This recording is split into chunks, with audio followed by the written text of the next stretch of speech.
Ce mercredi 25 octobre au matin, Bernard Tapie a fait sa première apparition publique depuis l'annonce de son cancer par son épouse Dominique dans les pages de la Provence.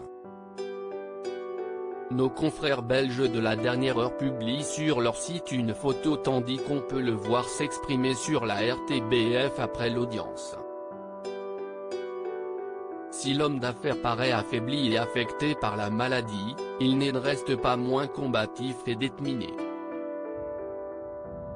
Pour preuve, CIST devant le juge des saisies de Bruxelles, dans le cadre du litige sur la vente d'Adidas impliquant le Crédit Lyonnais, que celui à qui on réclame 450 millions d'euros s'est présenté pour se défendre avec force.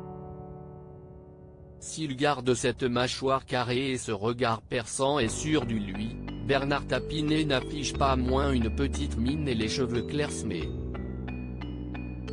Pour autant, il n'était pas là pour attendrir le juge mais bien pour se défendre.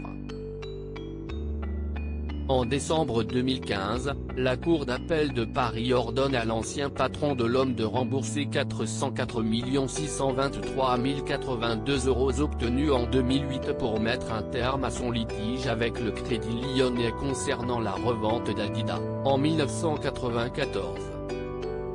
Une somme qui grimpe à 450 millions avec les intérêts et que Bernard Tapie n'a jamais remboursé.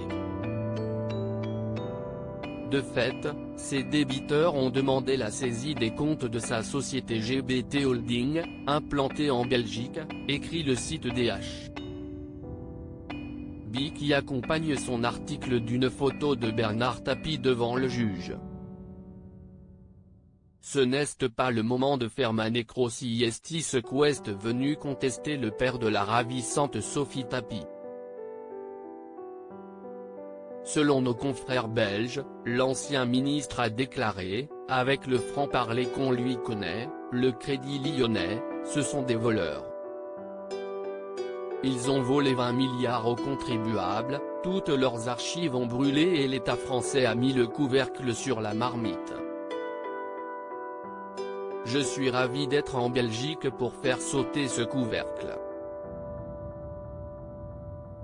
Il s'est défendu bec et ongle pendant 4 heures d'audience. Le juge belge des saisies doit statuer dans les semaines à venir, plus précisément en janvier 2018. À 74 ans, Bernard Tapie souffre d'un cancer de l'estomac avec extension à l'œsophage. Il est traité à Paris, à l'hôpital Saint-Louis. Selon son fils Stéphane, il est très touché par les marques d'affection qu'il reçoit, notamment du monde du football, comme il l'expliquait aux Parisiens fin septembre. Il a d'abord fait de l'humour en disant « Ce n'est pas le moment de faire ma nécro. Mais je sais qu'il est très touché par ces messages. Vous n'imaginez pas à quel point il aime Marseille et son excentricité. Et savoir que la ville pense à lui dans ces moments durs, forcément, ça l'émeut profondément.